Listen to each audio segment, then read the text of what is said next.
La France est dans un état catastrophique. Maintenant, vraiment, tous les politiques vous le disent, on a un énorme problème de déficit, un énorme problème de dette, et les premières mesures qu'on entend venir de la part de Michel Barnier, notre nouveau Premier ministre, les premières mesures, c'est d'aller prendre des sous-sous dans vos poches, c'est d'aller de nouveau taxer les Français et taxer les entreprises françaises. Donc, eh bien, par rapport à ça, on en est exactement au point que je vous avais donné depuis déjà plusieurs mois, c'est-à-dire qu'il faut absolument que vous vous prépariez à des mois, peut-être même des années qui vont être assez difficiles en France. Si vous voulez garder votre niveau de vie, eh bien, il faut vraiment que vous vous prépariez pour les mois et les années qui viennent à des gros changements, à des gros bouleversements.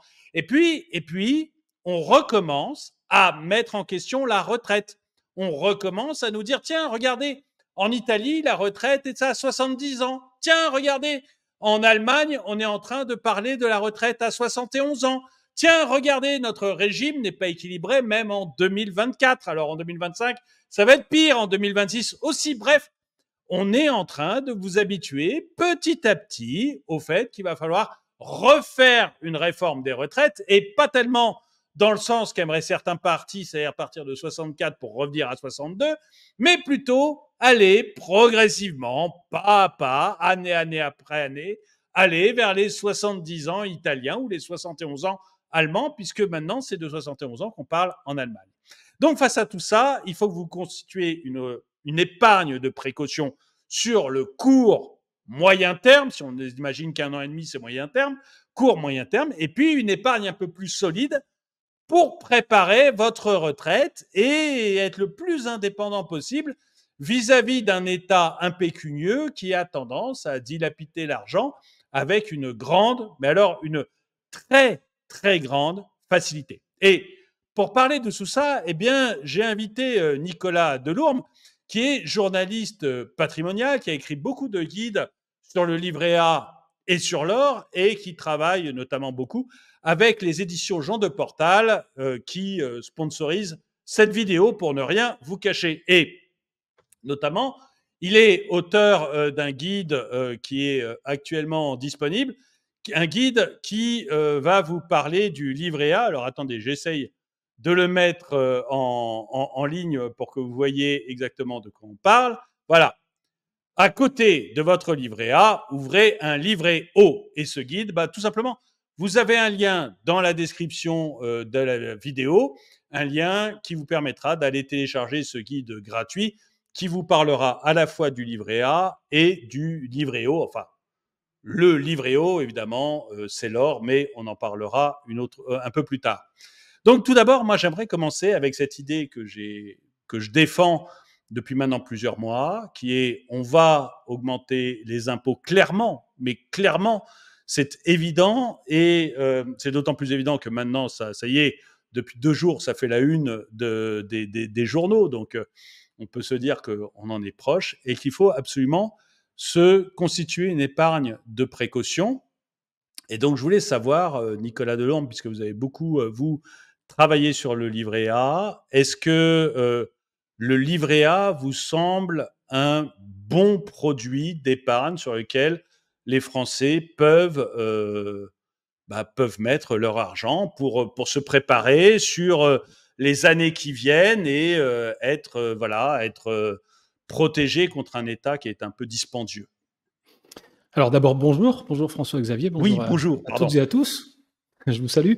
Je vais répondre à votre question évidemment sur le livret A. D'abord, oui, je pense que le livret A est un bon produit pour cette épargne de première nécessité. Et j'insiste bien avec cette expression, une épargne de première nécessité, une épargne d'urgence, c'est-à-dire à court terme. Si on regarde un petit peu plus loin, à long terme, alors là, le livret A n'est pas une bonne affaire. Pourquoi? Parce que le livret A, c'est une machine à appauvrir. Il faut quand même avoir ça en tête lorsqu'on C'est pas ce verse de qu'on a en l'argent. tête. C'est C'est pas pas ce ce qu'on qu'on a a en en tête. tête, mais écoutez, ces dernières années, on a quand même eu un bon entraînement vu l'inflation et vu le taux de rémunération du livret A. L'inflation était tout simplement supérieure au livret A, et du fait de l'érosion monétaire, eh bien, les intérêts versés chaque fin d'année sur votre livret A ne permettait pas de rattraper l'inflation. Euh, Si vous voulez un premier chiffre, imaginez 1000 euros il y a 10 ans. Donc vous aviez un certain pouvoir d'achat avec ces 1000 euros. Il y a 10 ans, en 2014, vous alliez dans un magasin et vous vous achetiez pour 1000 euros d'affaires. Aujourd'hui, compte tenu de l'érosion monétaire, ces 1000 euros valent, en quelque sorte, 1190 euros. Pour maintenir votre pouvoir d'achat, il vous faudrait aujourd'hui dépenser 1190 euros pour aller dans le même magasin et vous acheter les mêmes choses qu'avec 1000 euros en 2014. Donc, en D'accord. 2014, vous vous dites, parce que vous êtes sage et raisonnable, vous vous dites, bon, j'ai pas besoin d'aller dépenser cet argent tout de suite, je vais l'épargner sur mon livret A. Je vais faire cet effort-là. Pendant 10 ans, je vais épargner sur mon livret A ces 1000 euros. Et la patatras, 10 ans plus tard, le pouvoir d'achat que vous avez constitué grâce à votre livret A n'est que de 1109 euros. Donc vous pouvez vous acheter, malheureusement, moins de choses que ce que vous pouviez vous acheter avec les 1000 euros de l'époque. Et surtout, il faut rajouter 81 euros. Vous avez fait l'effort d'épargner pendant 10 ans et ça ne suffit pas, malgré les intérêts versés. Il vous manque encore 81 euros pour vous payer la même chose qu'il y a 10 ans avec vos 1000 euros. C'est là qu'on voit que le livret A est une machine à appauvrir. Alors, qu'on soit bien d'accord, sur votre livret A, vous avez plus d'argent en valeur nominale. Vous avez un solde qui a augmenté. Mais malheureusement, ces intérêts glanés ne permettent pas de rattraper l'inflation. Voilà, c'est ce que vous montrez. Oui, je suis Vous montrez passé là, de il vous 1000 à montrera. 1109, mais l'inflation est allée plus vite Et l'inflation est allée mon plus vite. livret A.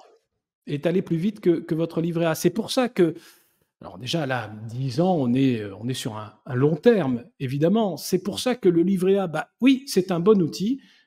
Vous avez pris l'exemple des impôts, et c'est un bon exemple. C'est un bon outil pour deux choses de mon point de vue, soit pour se constituer une épargne de première nécessité, donc quelque chose qui doit couvrir... Ah pardon, excusez-moi, j'ai fait baisser mon siège. Donc soit pour couvrir une épargne de première nécessité, euh, et donc pouvoir tout de suite mobiliser une certaine somme d'argent pour réparer quelque chose d'imprévu. Typiquement, la voiture qui tombe en rade, il faut que je l'amène chez le garagiste. Le lave-linge qui tombe en panne, il faut que je le change. Une dépense imprévue parce qu'il faut que je me paye des billets d'avion pour aller voir quelqu'un de la famille d'urgence à l'autre bout de la France. Ça, typiquement, ce sont des dépenses imprévues. Mais enfin, des dépenses imprévues, elles arrivent heureusement. Tous ces risques n'arrivent heureusement se présentent pas au même moment.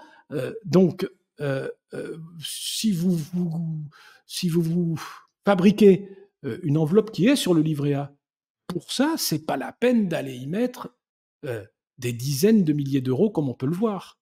Quelques milliers d'euros, l'équivalent d'un mois de revenus, et au maximum 3000 euros, ça doit être suffisant pour pallier à tous ces imprévus. Le reste, eh bien, vous pouvez l'investir sur un placement qui rapporte. Parce que le problème du livret A, c'est bien ça, c'est qu'il a été inventé, il y a bien longtemps, il a été inventé pour rattraper l'inflation, donc pour se protéger de l'érosion monétaire. On voit que sur ces 10 dernières années, ce n'est pas le cas. Et j'ai fait le calcul depuis 1901. Alors pourquoi 1901 ? Parce qu'on dispose de chiffres sur l'inflation depuis 1901. L'INSEE publie l'inflation annuelle depuis 1901. Le livret A est beaucoup plus ancien. Mais si on regarde le taux réel du livret A, c'est-à-dire corrigé de l'inflation depuis 1901, on se rend compte qu'il est plus souvent négatif que positif. À 52% du temps, il est dans le rouge. Mais alors, voilà, vous montrez cette courbe. Alors, Oui, on c'est ce voit qu'on voit. qu'effectivement, Voilà, il est il, dans le il, rouge il, une bonne partie du temps, oui. une bonne partie du temps. Et alors, il se trouve que quand il est dans le rouge, si on prend toutes les années où il est en taux réel négatif, eh bien, la perte est de 7,98% par an, hein, quand on fait la moyenne. Quand il est dans le vert, le gain est seulement de 2,99% par an. Donc non seulement il passe la majorité de son temps dans le rouge, donc le taux réel est négatif, dit autrement, c'est un appauvrissement, hein, c'est ça que ça veut dire. Quand vous pouvez vous payer moins de choses à la fin qu'au début, bah vous vous êtes appauvri dans l'intervalle. Le pouvoir d'achat de votre épargne a diminué. C'est Et vrai que donc je en me plus, rappelle, moi, beaucoup de personnes, plutôt de l'âge de mon grand-père ou de mon père, qui me parlaient du livret A dans les années 70 et qui me disaient: «Oh, à l'époque, on avait 10% de Ah oui, mais le taux sur problème, le livret A. Il me rapportait 10% à l'époque, mais il avait 14% d'inflation. Donc, et c'est ça le en réel, problème. il perdait 4% par an, quoi. Et en fait, on se rend compte que Ouais. le livret A permet de s'enrichir, donc de voir son pouvoir d'achat progresser, bah, uniquement quand il n'y a pas d'inflation ou peu d'inflation. C'est ce qui s'est passé dans les années 90 et 2000.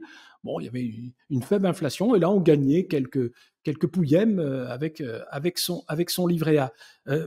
Pour Donc, finir le avec cette livret histoire. A, pardon, donc le livret A, finalement, c'est mieux que le compte courant.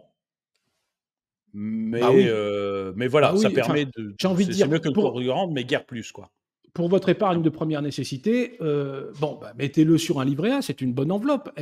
L'argent est disponible, il reste là, en sécurité, sur un produit d'épargne garanti, en plus garanti par l'État. Bon, bah, c'est très bien. Hein, donc c'est mieux que c'est clair que c'est mieux qu'un compte courant. Il y a autre chose qui peut servir le livret A, c'est lorsque vous avez une dépense, je vais dire certaine et liquide au sens juridique du terme. Alors ça veut dire certaine qu'on est certain qu'elle va arriver, hein, elle est programmée. Liquide, on connaît le montant précisément ou à peu près précisément. Typiquement, vous avez pris l'exemple des impôts. Bon, ben, ma taxe foncière, au lieu d'être mensualisée, je pourrais très bien dire je vais me mensualiser moi-même en versant chaque mois Ah un oui. dixième de ma taxe foncière sur le livret A, c'est un bon outil. Et puis, à la fin de l'année, au mois d'octobre, à l'heure de payer, hop, je verse tout. Je peux même utiliser les mois de novembre et décembre pour préparer une prochaine hausse, c'est-à-dire avoir un petit matelas de sécurité en cas de hausse de la taxe foncière. Ça arrive. Il paraît que Voilà, ça c'est des arrive de choses, temps en voilà, temps. De temps en temps, des ça choses augmente. qui, c'est des choses qui peuvent arriver, méfiez-vous.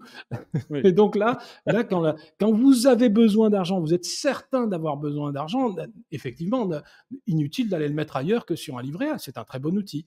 Voilà, même s'il rapporte peu et souvent moins que l'inflation. Une petite anecdote à propos du livret A vu à très long terme, à l'échelle de plusieurs vies. Je me suis amusé à regarder si vous avez parlé de votre grand-père. Alors, votre arrière ou arrière-grand-père avait placé en 1901 l'équivalent de 1000 euros d'aujourd'hui, je parle en euros constants, l'équivalent de 1000 euros d'aujourd'hui sur votre livret A. Eh bien, vous récupérez son livret A qui est resté intact. Hein.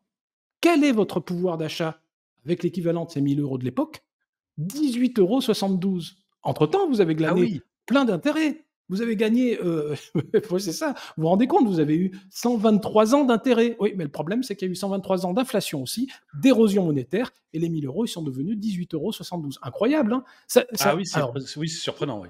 oui, Oui. alors certes, évidemment, on a eu au XXe siècle deux guerres mondiales, on a eu deux crises pétrolières, vous parliez Oui. des années 70, dernièrement, on a eu quand même une pandémie, on a eu les subprimes en 2008. Bon, tout ça, ça arrive. Bah, si ça est arrivé au cours des 123 dernières années, ça peut encore arriver. Donc, on voit bien que le livret A, il protège pas.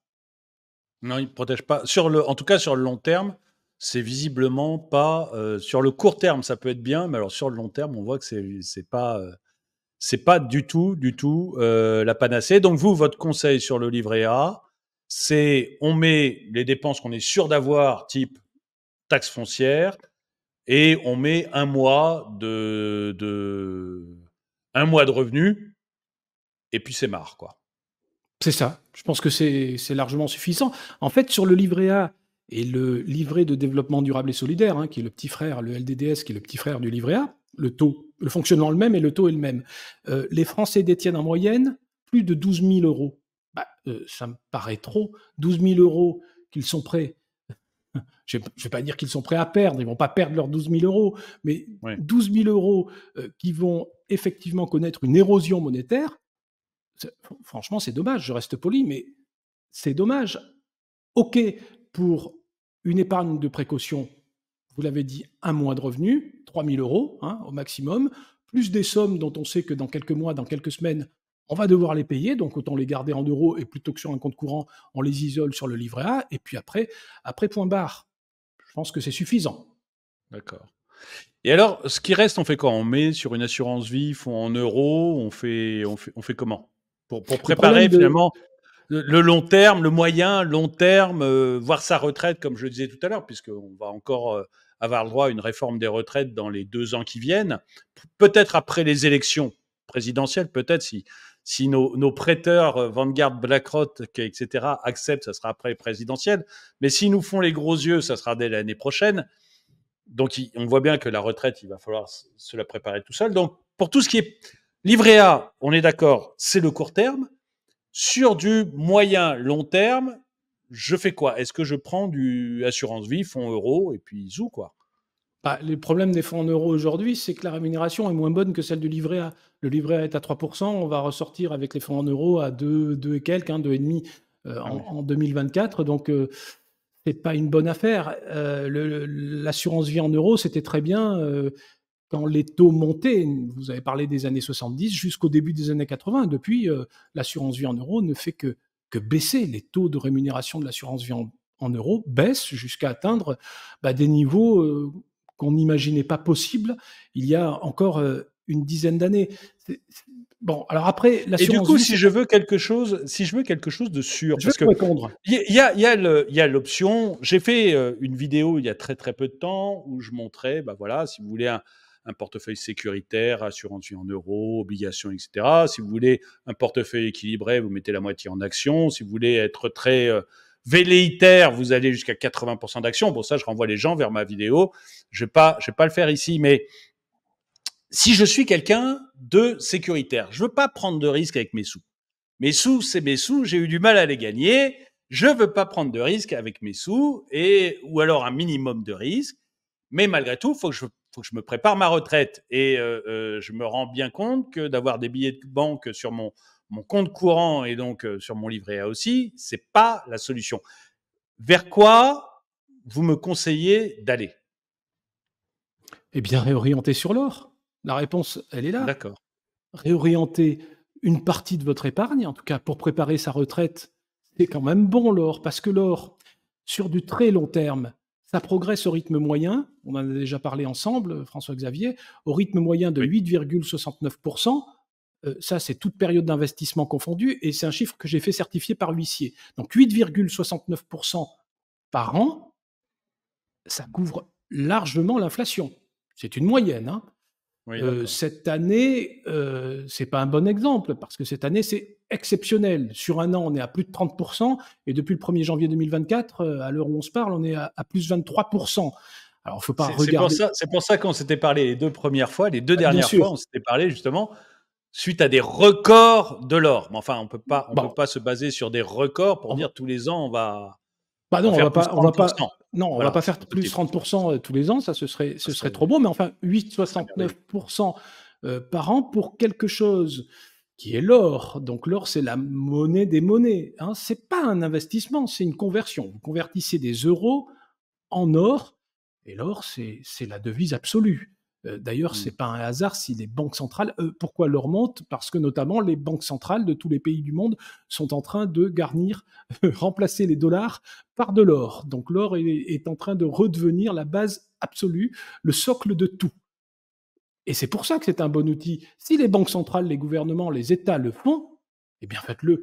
Faites-le vous-même pour votre retraite. Vous pouvez réorienter une partie de cette épargne qui est notamment sur les livrets réglementés, livret A et LDDS, vers l'or. Alors l'or d'investissement, hein, pas n'importe quelle forme d'or évidemment, l'or d'investissement. Et là, vous verrez votre épargne progresser au rythme de 8,69% par an. C'est du long terme, hein, ce dont je vous parle, parce que ce chiffre-là, c'est une moyenne. Toute période d'investissement confondue, courte ou longue, depuis que l'or est coté en euros, c'est-à-dire depuis 1999. Ça fait quand même déjà 25 ans. Et si on regarde plus loin depuis 1971, nous en avions parlé aussi, on trouve les mêmes résultats en dollars. Mais alors, si, enfin, quand même, l'or, on n'a pas la même chose que le livret A. C'est-à-dire que, bon, le livret A, mon argent est hyper liquide, je le récupère comme je veux. L'or physique, il faut quand même que j'aille au magasin, que parfois que je commande. Je dois probablement commander pour avoir un Napoléon. Je vais au magasin, j'achète mon Napoléon.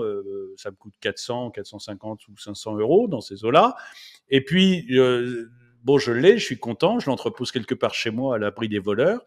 Et si j'ai besoin de nouveau de l'argent, il faut que j'attende que le magasin rouvre. faut que j'y retourne, que je recommence à faire le. Enfin voilà, vous voyez, on n'est pas dans dans la liquidité qu'on peut retrouver facilement dans un livret ou même en bourse si j'achète des obligations ou des trucs voilà, qui seront relativement solides, comme les OAT de l'État français à 3 ans, à 10 ans, c'est relativement solide. Et c'est rapide, quoi. Je vends mes OAT, j'ai l'argent le soir même sur mon compte. Donc, Ouais, est-ce qu'il n'y a alors, pas cette gêne quand même avec l'or physique? ce que vous décrivez, c'est l'investissement dans l'or physique à la papa. Pardonnez-moi. Non, mais Pardonnez-moi ça pour va, ça, maintenant je suis ouais, grand-père, alors je peux accepter ce bah, genre de voilà. truc, il n'y a pas Donc, de problème. vous voyez, Voilà, c'est... il faisait pareil, il allait acheter un Napoléon là, au crédit agricole. Bon, l'époque a changé quand même.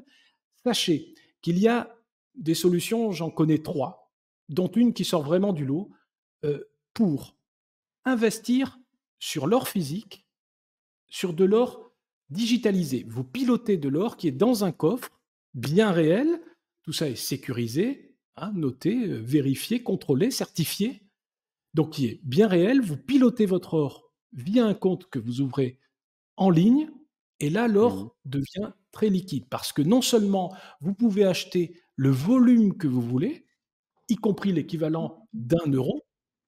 Donc là, vous voyez, hein, épargner 1 euro, c'est comme sur un livret A. On peut Oui, verser oui, 1 euro c'est sur vrai, son livret A, c'est un et euro. quand même, un minimum, il faut y laisser 15 euros. Là, vous pouvez ouvrir un compte gratuitement, même sans verser le moindre euro au départ. Bon, verser quand même un petit quelque chose pour profiter des 8,69%. C'est ce que je peux conseiller. Et d'ailleurs, bon, alors, non seulement vous pouvez piloter comme ça, donc vendre, acheter, vendre, exactement comme vous le faites sur votre compte bancaire. Vous disposez même d'une carte bancaire libellée en euros, évidemment, parce que vous n'allez pas payer un D'accord, commerçant ouais. avec des grammes d'or. N'empêche que Ouais. c'est bien votre compte en or qui va permettre de payer ce que vous voulez. Donc, vous voyez, la liquidité, là, il n'y a pas de problème. Et on parle bien d'or physique. D'abord, on parle bien d'or d'investissement, là encore au sens légal du terme. Donc c'est de l'or qui est destiné à l'investissement. Il n'y a pas de TVA, il n'y a pas de taxe non plus. Pour cette or-là, on pourra en reparler. Et de l'or qui est très liquide, entre guillemets. L'or, c'est solide, mais là, en l'occurrence, c'est très liquide parce que vous pouvez investir et retirer à votre guise, exactement comme vous le faites depuis votre livret A. Et encore que non, même pas parce que pour un livret A, il faut passer nécessairement par un compte courant. Désormais, vous ne pouvez plus avoir un RIB adossé à votre livret A. Ça, c'est interdit. Il faut forcément avoir un compte courant adossé qui sert d'intermédiaire en quelque sorte pour votre épargne. Donc si, D'accord. il y a des solutions qui existent et ça existe. Alors écoutez, aux éditions Jean de Portal avec un collègue, on a surnommé cette solution le livret-O, hein, pour faire un parallèle Ah évidemment oui, avec... d'où le titre Oui, voilà, du bien entendu, document qu'on peut aller télécharger gratuitement. Bon, le lien est dans la description, c'est ça. c'est Passer du ça. Donc livret A au livret O. voilà, le livret-O en tant que tel n'existe pas, mais la solution revient à ça. Vous fabriquez un livret-O, et ce que j'aime bien avec l'or, c'est qu'évidemment, vous sortez des canaux traditionnels, et notamment des canaux bancaires. Ça se passe en dehors de tout établissement bancaire, ce dont je vous parle, et c'est pas une mauvaise chose, parce qu'il y a un élément dont on n'a pas parlé concernant le livret A, moi qui me gêne un peu, c'est la mainmise des politiques sur le livret A. On l'a vu ces 2 dernières années avec cette histoire de gel du taux. Souvenez-vous, Mmh. le taux devait monter en février 2023 à 3,3% du fait de l'inflation, hein, puisqu'il est notamment indexé sur l'inflation. Donc plus l'inflation montait, plus le taux du livret A devait suivre. Ça, c'est la formule de calcul réglementaire du taux. Et c'est logique, puisque, on le redit, le livret A, il avait été inventé justement pour protéger de l'inflation. Donc quand l'inflation monte, eh bien, le taux du livret A doit monter.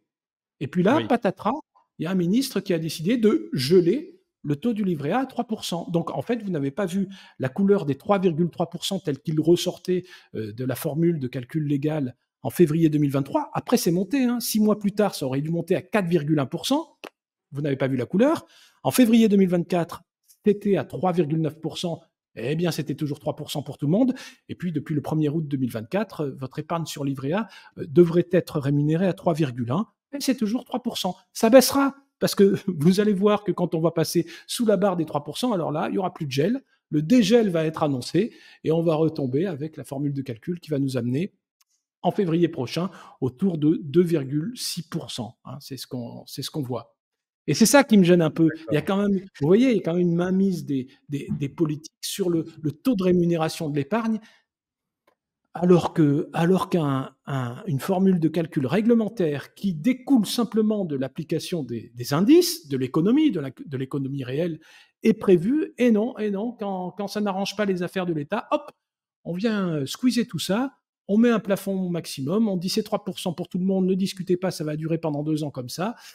Voilà. Bah, avec l'or, au moins, vous sortez de ce système-là et vous avez un actif palpable, l'or. Je ne vais pas réexpliquer ce qu'est l'or, hein, évidemment, l'or d'investissement, et qui est, contrairement à ce que vous avez décrit, complètement liquide puisque vous investissez via votre compte en ligne.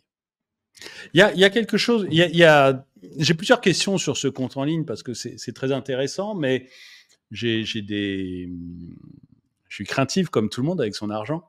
Tout d'abord, alors vous me dites que c'est pas une banque. Bon, mon or, en fait, qui le possède? Si je mets 10 000 euros, j'achète 10 000 euros d'or physique lié à ce dont vous venez de me parler là. Il est où mon or physique? Qu'il possède réellement? Il est dans quel pays? Enfin, où sont mes sous?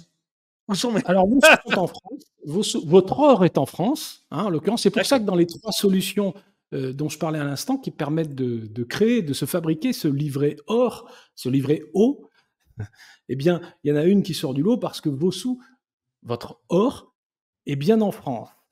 Sécurisé, il y a des audits qui vous permettent de vérifier que votre or est bien là, des certificats, bon, c'est fait par des sociétés d'audit ou des huissiers des huissiers de justice, des commissaires de justice, et donc vous avez des certificats que votre or est bien là et qu'il vous appartient bien. Au passage, à la banque, lorsque vous versez de l'argent à la banque, qu'est-ce qui se passe?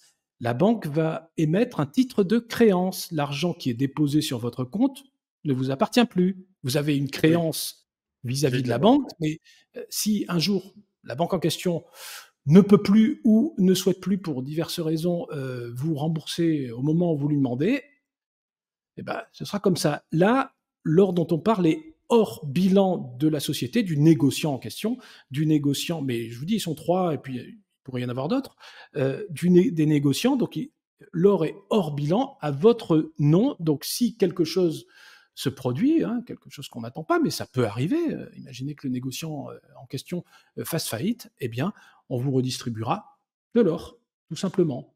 D'accord, c'est pas dans son bilan. S'il fait faillite, je récupère mon or. Et ok. Donc ça, c'est quand même un point super important parce que l'or est inscrit au bilan à votre nom personnel. À mon nom personnel. Donc ça, c'est quand même hyper important. Deuxième question. La carte de crédit, j'avoue que c'est hyper tentant. J'avoue que ça, c'est un truc hyper tentant. Mais on est d'accord, c'est quand même pas un compte courant. C'est-à-dire que l'or sur du long terme, dans les calculs que vous nous donnez, il fait plus 8 quelque chose par an en moyenne sur le long terme. Mais on est d'accord qu'il y a des jours où ça monte, des jours où ça descend. Enfin, ça fluctue sur le court terme, la valeur de l'or. Donc, la carte de crédit, c'est hyper intéressant, mais est-ce que vous ne pensez pas que c'est quand même dangereux de se servir de ça comme d'un compte courant, quoi? C'est pas la même utilité. Elle n'est pas faite pour s'en servir comme un compte courant, mais c'est quand même un outil de liquidité absolu, la carte de crédit. Vous pouvez, en fait, en utilisant votre carte, qu'est-ce que vous faites? Vous revendez de l'or, vous transformez, donc vous convertissez dans l'autre sens l'or en euros et vous payez pour couvrir la somme que vous avez payée ou que vous retirez et vous payez ce que vous avez à payer. Vous n'allez pas l'utiliser, enfin, après tout, on peut vivre en or. entre guillemets, pourquoi pas? Chacun fait comme il veut, mais oui, mais il y a un risque de volatilité. On parle d'épargne à long terme, notamment de retraite. Oui, là, pour le coup, c'est pas forcément fait pour. Mais vraiment, typiquement, pour revenir au livret A, puisque c'était notre sujet, pour revenir au livret A, toute la partie qui dépasse cette fameuse épargne de première nécessité ou les sommes dont je suis sûr que je vais devoir les payer dans quelques semaines ou dans quelques mois, eh bien, vous pouvez les réorienter sans grand risque sur de l'or. C'est de l'or. Qu'est-ce que vous voulez? C'est de l'or physique. Je vois pas trop où est le risque, puisque même la Banque de France et toutes les banques du monde, encore une fois, s'appuient sur l'or pour émettre des billets. De plus en plus, on revient à ça. On se rend Mmh. compte que le dollar roi, il a fait son temps, hein, le règne est terminé, et ça, les banques centrales l'ont bien compris, les États l'ont bien compris. Voilà, alors maintenant, euh, il faut se rendre compte de ce que c'est que 8,69% par an sur des très longues périodes. Évidemment, vous avez raison, sur une période courte. Il y a quelques années, hein, il y a des années où l'or baisse par rapport Ouais. à l'euro, ou plutôt l'euro monte par rapport à l'or. Bon, tout ça, je sais que c'est quand même une question de point de vue. Euh, et donc, ça peut arriver. Mais puisque vous n'avez pas besoin tout de suite de cet argent, que vous voyez à très long terme, écoutez, c'est simple, hein, vous allez finir comme on le voit à 8,69%. C'est vers là que sur le long terme, on tend. En tout cas, jusqu'à preuve du contraire, c'est le cas. Alors certes, les, les plus-values passées préjugent rien pour l'avenir, mais enfin, quand on voit là qu'on est à plus 30 en année glissante, et que c'est pas fini, hein, Oui, parce oui, que oui. les experts nous montrent qu'on devrait aller beaucoup plus loin. Oui, donc mais on est d'accord. Voilà, cette carte bleue, c'est l'argument de liquidité ultime, et c'est vrai qu'elle est c'est hyper sympa. Honnêtement, voilà, ça donne vraiment envie. Cette Mais on est solution, d'accord que c'est Cette pas ça. solution Voilà. est voilà, cette solution dont je parle est gratuite, hein. Donc, vous ouvrez votre compte et vous avez une carte bancaire. Bon, après, voilà, vous en faites ce que vous voulez, mais au bout d'un certain temps, si vous avez envie de vous faire plaisir avec la plus-value dégagée, bah, pourquoi pas utiliser la carte bancaire pour aller vous offrir un voyage ou ce que vous voulez d'autre, ou un grand restaurant, quelque chose qui vous fait plaisir. On n'est pas obligé non plus d'attendre la retraite. On peut quand même se faire un peu plaisir dans ce monde difficile. Ah, là-dessus, on se rejoint. D'accord. D'accord, d'accord. Bon, donc voilà, sur le temps compliqué qu'on a actuellement, on fait du court terme avec un livret A. On met un mois d'épargne, et puis les dépenses qu'on est sûr d'avoir dans les jours, dans l'année qui vient, on va dire, et le reste, on se met plutôt sur l'or pour préparer enfin, pour préparer sa retraite ou préparer des placements que l'on a sur le long terme. En tout cas, c'est votre conseil. Alors, je le dis à tout le monde, vous savez, il y a dans la description, on en a déjà parlé, mais il y a ce PDF qui a été fait par Nicolas Delourme à côté de votre livret A. Ouvrez un livret O. Alors, on est d'accord, le livret O n'existe pas, hein, c'est un nom sympa pour parler de l'or.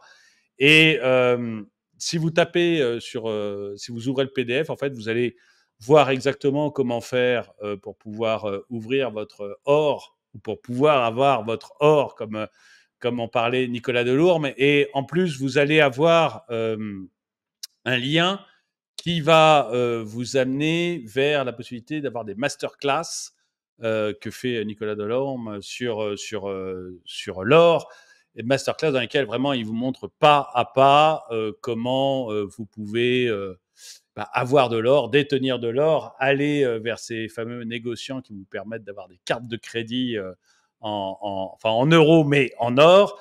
Donc vraiment, et là c'est vraiment un enseignement pas à pas pour que vous puissiez euh, avoir cette épargne long terme, cette épargne de précaution pour votre retraite ou pour d'autres dépenses long terme, et l'avoir dans de très très bonnes conditions, je dirais dans un métal qui est au moins l'une des choses les plus solides qu'il y a dans ce bas monde, puisque l'or, je le répéterai toujours, mais il y a deux choses sur l'or qui moi, m'ont toujours épaté. Le prix d'une vache en or à l'époque romaine est exactement le même que le prix d'une vache aujourd'hui en or. C'est-à-dire que l'or a gardé sa valeur sur 2000 ans, ce qui est quand même merveilleux.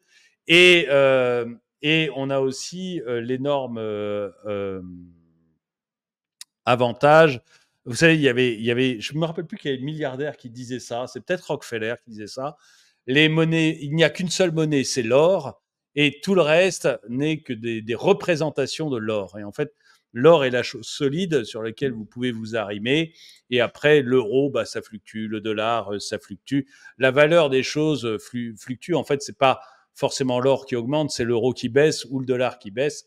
Mais c'est vrai que comme nous, on vit en euros, et ben on voit l'or qui augmente de Oui, 8,9% par an. c'est pour ça qu'on dit que l'or monte, l'or descend, etc. Bon, en ce moment, il est dans une période porteuse qui devrait durer encore au moins jusqu'à la fin de la décennie.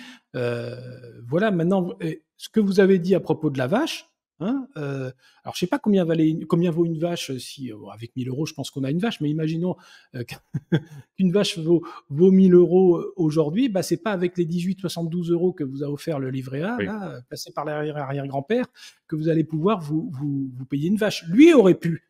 Elle n'aurait pas tenu jusqu'à oui, aujourd'hui, 123 ans, la pauvre vache. c'est Mais enfin, vous ne pouvez plus, avec 18,72 €, ça j'en suis sûr, vous payer une vache. En fait, là, ce que vous expliquez avec cette anecdote sur la vache, qui est bien connue, effectivement, c'est que c'est que le livret A fait pas son boulot, typiquement, puisqu'il Ah doit oui, vous tout à fait. protéger de l'inflation. Il a été inventé pour ça, bah, preuve que non. S'il y a une valeur qui protège de l'inflation, et c'est d'ailleurs pour ça qu'on la surnomme valeur refuge parmi toutes les valeurs refuges, c'est bien l'or. Et là, vous avez une solution. Alors, vous avez montré, merci beaucoup, ce petit PDF hein, à télécharger gratuitement. Mais là, vous avez une solution pour avoir une épargne aussi d'un usage aussi simple, une épargne en or, d'un usage aussi simple que l'épargne de vos livrets, sauf que c'est de l'or d'investissement, et je le redis, c'est de l'or physique. Je prépare effectivement une masterclass sur ce sujet où j'expliquerai pas à pas comment ouvrir ce compte gratuitement. Voilà. Bon, bah, Nicolas Delorme, je vous remercie. Merci à tous ceux qui ont regardé cette vidéo. Mettez-lui un pouce vers le haut, commentez-la, partagez-la. Merci à tous ceux qui soutiennent la chaîne. Et moi, je vous dis bah, à très bientôt. Merci beaucoup.